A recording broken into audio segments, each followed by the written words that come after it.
Birmingham City have just humbled Ipswich Town, minus the result. But that was a statement performance from Birmingham City, and there is so many positives to take for them after that performance, in my opinion. If you're a Birmingham City fan, if you're an Ipswich Town fan, do hit subscribe on this channel. We do daily championship content, and we talk about your teams pretty much every single day. So do hit that subscribe button for daily championship content. Also drop a like if you do go on to enjoy the video, and let's jump straight into it. Genuinely, what a game that was to start off the championship season. It had everything. It had drama. It had horrific refereeing decisions, which we'll get onto later. And as well as that, you just had fireworks in general. The atmosphere was fantastic from the Birmingham fans. And it really was, as I say, in my opinion, a statement performance from Birmingham City, showing to me that what I've said in my predictions and what I've said before, I think Birmingham City will absolutely be up there come the end of the season because they were the better team for the vast majority of that game. And I was so impressed with the performance from them in general. I really think Ipswich, it's daylight robbery. They absolutely got away with it with a penalty decision, which we may as well start off by discussing the penalty now. Lyndon Dykes comes on and gives away a penalty, which, to be honest, it wasn't Dykes' fault. So what people say his arm was above his head. It was in an unnatural position, but the guy was jumping up and the ball got headed into him from 1 yard away. Like, I'm sorry, if you think that's a penalty, then I don't know what to say, because you can't be 1 yard away, not looking at the ball, have no idea what's going on, and that can be given as a penalty. And when you're jumping up, you are going to be using your arms to propel yourself higher. So the fact that that's been given as a penalty, and as I said, the referee, first half especially, giving away free kicks for literally nothing, like a little brush, free kick. The ref literally tried to steal the headlines, and he absolutely did at the end of that match. I was very disappointed. The lack of control over the game in general. I think obviously it was going to be a feisty encounter with the atmosphere at the stadium. Both teams up for it. And as I say, it is a real big game for both teams and a real opportunity for both teams to make a statement. And the ref really struggled to get control of that game. I think decisions and the way he riled the players and fans up didn't exactly help the occasion overall. But honestly, as I say, from a Birmingham City perspective, we're looking at their performance, I think it was fantastic. I think to a man, they were outstanding. I think Kyogo, I mean, this is why you ignore FOTMob ratings, by the way. 6.2 for Kyogo is just a myth because he led the line so well. He was a handful all game, linked up pretty nicely with Jay Stansfield. I thought he was frustrating because he had two really good chances, Jay Stansfield, and I think on another day he probably would have at least taken another one of those chances. He couldn't possibly miss the goal, but realistically, he should have done better with both of those chances. The first one, he snatched at, blazed it over the bar, and the second one, again, he did snatch at it and just like put it wide to the left of the goal. But he'll be buzzing to get that goal. I think there's obviously a lot of pressure, and he always gets a lot of talk about him, of course, with the £15 million price tag. He scored a lot of penalties in League One. Obviously, everybody throws that on him, including myself in my TikToks. But he's answered a few credits today and got himself a goal in open play, which, as I say, I think for his season will settle him down. And by the way, playing a number 10 role, I thought it worked pretty well, to be fair, with Birmingham City, with Kyogo and Jay Stansfield. And I think the midfield battle, this is where the game for me was, I mean, it wasn't exactly won and lost because it was a draw, but in terms of the midfield battle, there's no doubt that Birmingham City won that midfield battle. Now, Ipswich, I don't know about that central midfield partnership. Once Kayuste comes into that midfield, I think that will obviously make Ipswich a lot stronger in the middle of the park. I think in the middle of the park of this game, Iwata and Pate were absolutely outstanding. They were all over and relentless pressing. Ipswich Town couldn't get into that game properly. They couldn't play their way. They had little spells for 5 minutes at the most, but Birmingham City, for the vast majority, were in complete control of that game. And I'll speak about Hirst in general and the Ipswich attack a bit later on, but I want to praise Birmingham as well, because defensively they were fantastic. 0 shots on target for Ipswich in the whole 90 minutes until, of course, that penalty, which, as I say, I personally think that's never a penalty in a million years, and I really think Birmingham have been hard done by. But defensively, Clara and Newman against a physical George Hirst locked him up completely. They didn't have a sniff. Ipswich had a chance with Sammy Schmodix, which was given away by Allsop. We'll talk about him in a second. But in general, the defence dealt with absolutely everything thrown at them, and they were very, very comfortable in this match, which is such good signs going forward. We saw how solid Birmingham were in League One, and Newman looks like he's already ready to step straight into that team and play week in, week out, and as well that we already know how good Clara is. Now, for me, my personal man of the match in that game, where, I mean, on the match range, you've got a lot of players that got higher rating. For me, I think Bright Sally Samuel was outstanding in that match. Now, I've watched Bright Sally Samuel a lot, being a QPR fan. He was a winger at QPR about 4 or 5 years ago now, and he's absolutely transformed his game. This guy's turned into a monster defensively. At QPR, this guy would, I wouldn't say he wouldn't track back, but defensively, obviously, I would never associate him with being a defender from watching him at QPR.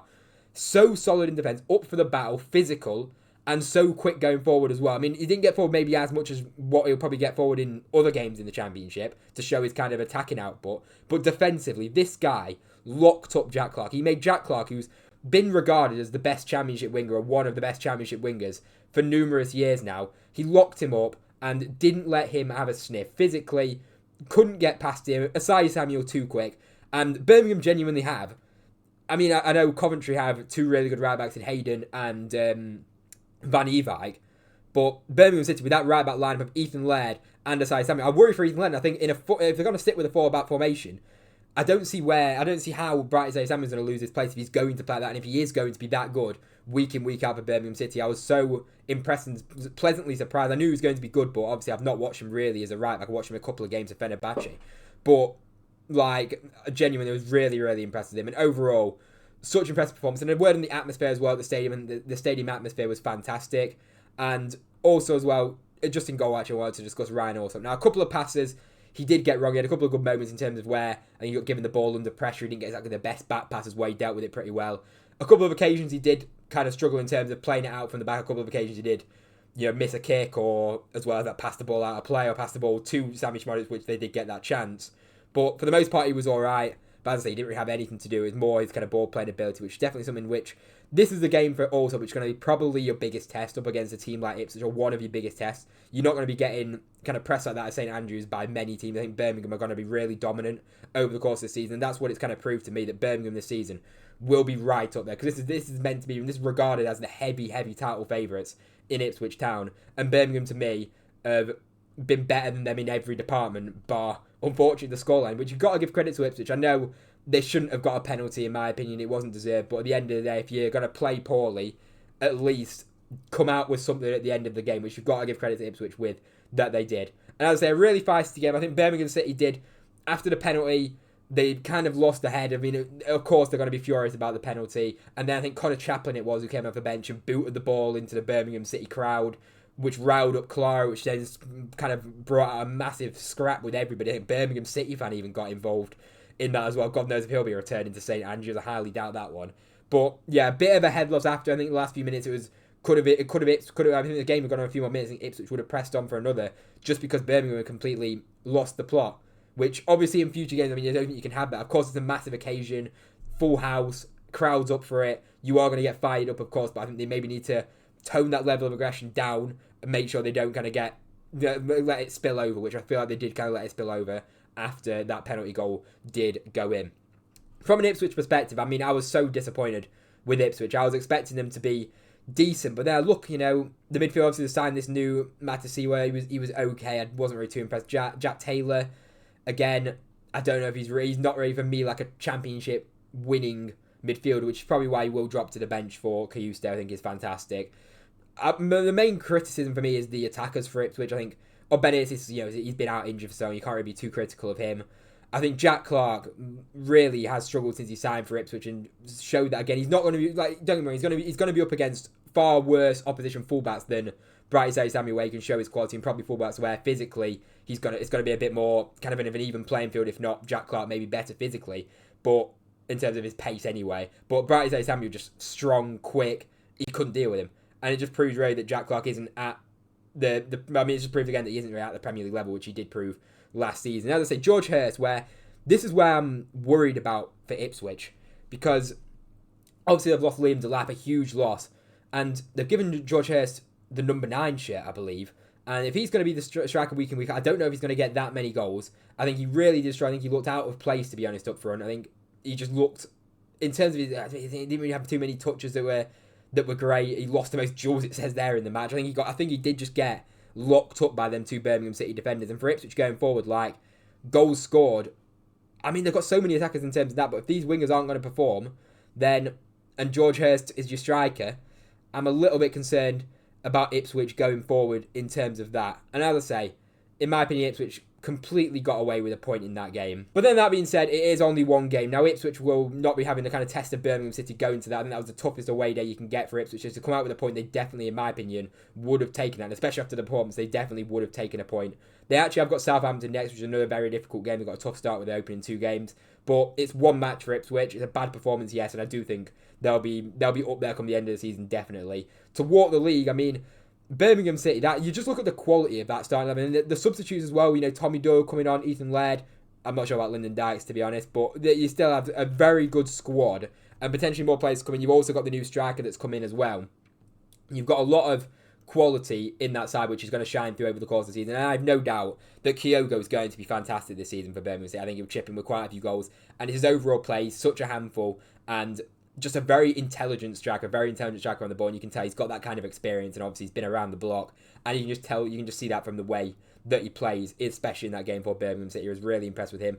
As for Ipswich, of course, also with Birmingham as well, they have got another striker, of course, coming in Marvin Dutch, who's going to be, I think he's going to be really good. He offers something that's a lot different to what Birmingham have. I mean, I know they've got Dykes coming on, but I think Dutch will kind of take that place in terms of coming on, or he'll definitely start some games, in my opinion, with the way that he's looked over in Germany with his record.